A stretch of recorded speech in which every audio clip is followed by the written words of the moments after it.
Hi everyone, I'm Ed Orcutt, your state representative from the 18th District. I represent portions of Cowlitz and Clark counties, including Camas, Washougal, Salmon Creek, Battleground, Ridgefield, and La Center, up through Woodland, Kalama, and Toutle to the county line. The last couple of weeks were extremely hectic leading up to the first floor cutoff, where legislation has to pass the legislative body in which it was introduced. This means that House bills had to pass the House and Senate bills had to pass the Senate. And now those bills go through the committee process once again in the opposite chamber. The House has passed a total of 351 bills to the Senate, while the Senate has passed 219 bills over here to the House. All total, there are still 572 bills still alive, with about 5 to 6 weeks left in the 2011 legislative session.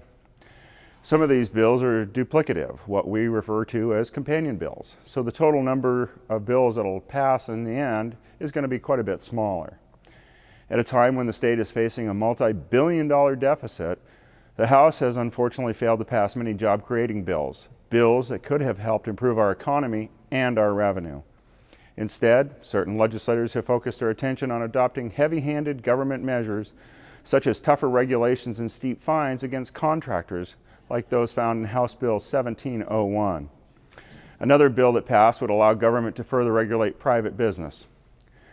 Dubbed the Permanent Employment Act, House Bill 1832 would protect workers at Seattle-Tacoma International Airport from ever losing their jobs when a new contractor takes over a business space.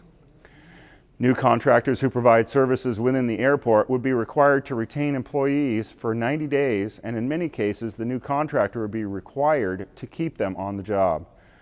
I believe contractors should have some flexibility about who they hire. With this bill, the state is now telling them who they have to hire and for how long. This is a prime example of the state government telling the private sector what they can and cannot do within their own business.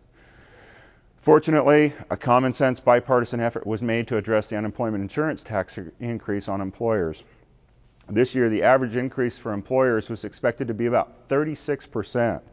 This is on top of last year's 42% hike, a total of $364 million.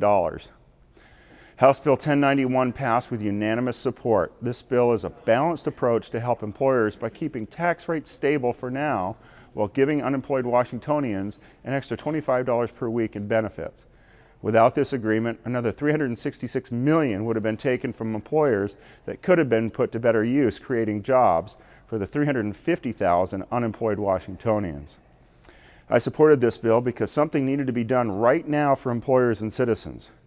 However, my hope is that a bipartisan group can come together soon to put in place permanent solutions that address the cost of the system so that it is sustainable for years to come. My top priority in Olympia is getting people back to work. When people are working and earning a paycheck, they have a better quality of life and they spend money improving our state and local economies and providing new revenue to pay for essential state services. Every issue we consider in the legislature should answer one question: will it get people back to work? Here are some of the proposals that I and my House Republican colleagues have introduced in our Let's Get Washington Working Again campaign. Workers' compensation reform, House Bill 1872. Doubling of the small business B&O tax credit, House Bill 1672. Keeping homes affordable by delaying expensive new state energy code requirements, House Bill 1388, something that could help get contractors back to work. Requiring permit decisions in 90 days, House Bill 1961. A freeze on rulemaking, one of my bills, House Bill 1156. A 7-day grace period for small business to correct violations before fines are imposed, House Bill 1150. This is the only bill of the ones I've mentioned that passed the House. We will be looking to see if we can amend some of our job-creating ideas onto some of the Senate bills that are still alive. This session has to be more than just numbers and a budget. We have to get Washington working again. Speaking of budgets, our next revenue forecast is coming up on March 17th. While I would have preferred more immediate action in order to address our expected $4 or $5 billion budget shortfall, budget writers have decided to wait until after the revenue forecast to release their budget. We'll have a more accurate picture of what our state budget situation looks like, but we already know we need to make cuts, and the sooner we act, the better. On a side note, I am now the chair of the Washington State Economic and Revenue Forecast Council. I've served as a member of the council since 2005. By agreement with other members, the chair of the council will rotate every 2 years.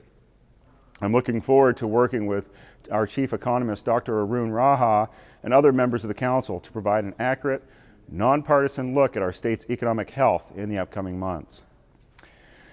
As always, feel free to contact me with your questions or concerns during the legislative session. You can use my direct line at 360-786-7812. Again, that's 360-786-7812. Or you can call toll-free on our hotline, or even send a message by email. And don't forget to check my webpage for news. While there, you can sign up for my e-newsletter. So I just want to thank you now for taking this time to join me and keep up to date on what's going on here in Olympia. I'm Ed Orcutt, your state representative.